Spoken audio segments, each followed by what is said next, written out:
Welcome back to Kamen Rider Review, episode number 78. This one discussing episodes 5 and 6 of Kamen Rider Super 1. In the case of the first one, well, the whole plan of this one is trying to kill off Kamen Rider Super 1. By the way, this episode has it where, get this, only once the entire... Now, this episode 5 is only for two things related to Kamen Rider Super 1. Number one, he only transforms once the entire episode. Only once. And he does not do any checks on himself. Nope, he doesn't. It is the first episode that's not brought up, which is interesting, the fact it's like that. Now you might be curious though. Is that the case in episode number 6? No. In the case of episode 6, he does check up on himself. So, yeah, I'm not really sure exactly why in the world he decided to do that for, but he did. It's by far one of the strangest decisions he's made to date related to himself. Of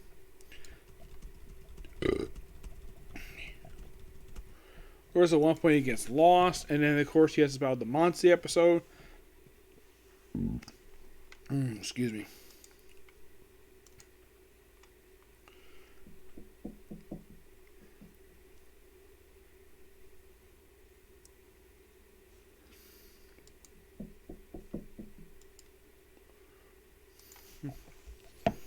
By the way, next episode's monster is a spider.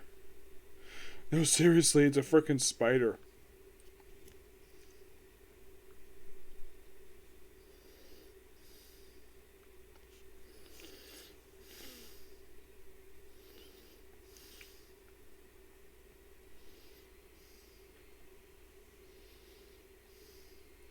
Oh, it's a chameleon. Okay. And the whole thing with this one is that he gets lost and gets found by this woman who's looking for these. He finds this woman who he's asking where these clad men are who fought before.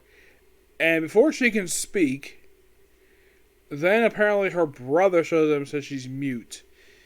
Yeah, this is contradicted by the very next scene, which she actually is talking.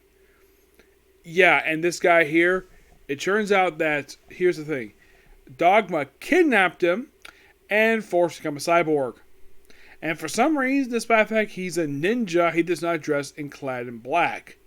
No, he dresses like an army man. I don't know why, but he does. And by the end of the episode, he gets killed off, but it's more of a mercy killing.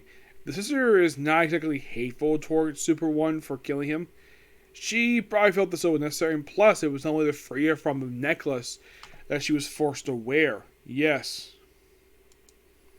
Yeah, it was the only way possible. It's a sad ending, but okay episode. In case episode number 6, the title of the episode is all about going to a spider's mansion. Yeah, there's no mansion in the episode. The title of the episode is a partial lie. There's a spider in the episode, a spider baboon. The thing starts off with these various couples abducted by webbing and then pulled into the sky. Yeah, how this is accomplished, this actually is toward the end of the episode. It turns out that the spider baboon has been putting making webs for him to stand on and make it look like he's standing in the sky, even though he really isn't.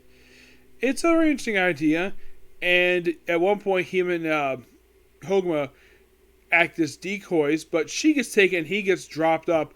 But this actually is one of 2 times the whole episode he actually transforms. The other is toward the end of the episode. He does try to use his radar, but it's damaged. So he does do a check, and for the first time ever, something is wrong. Because in episodes 2, 3, and 4, when he does this, everything is perfectly fine. And then, turns out, no, not everything is not fine. It's damaged, but it's not exactly fixed. He does use the thermal hands, the green gloves, toward the end of the episode. I do appreciate him using them, because he has a lot of time he doesn't want to use the gloves at all. I'm not sure why. Oh, by the way, the mansion is basically a warehouse, surrounded by security who are actually the Dogma fighters. Yep. Excuse me. Don't know why, but that's basically what it is. And of course, we're going to have potential couples. we're going to have the couples they kidnap and have them swap partners. Because I think mutual happiness is not exactly a good idea, even though it is. Heck, even Super One basically, even if someone agrees with everybody, mutual happiness, he does congratulate everybody on their happiness. Of course, Hilmer, who, it's implied she's got a thing for, of course, Kamen Super One, well, the guy who is him. But, and of course, they have a wedding reception off screen. She comes back wearing kimono and, of course, gives some food. Of course, she does tell her that her friend, who's the bride, thanks him for saving her life. I thought this episode much more ending than the previous episode did.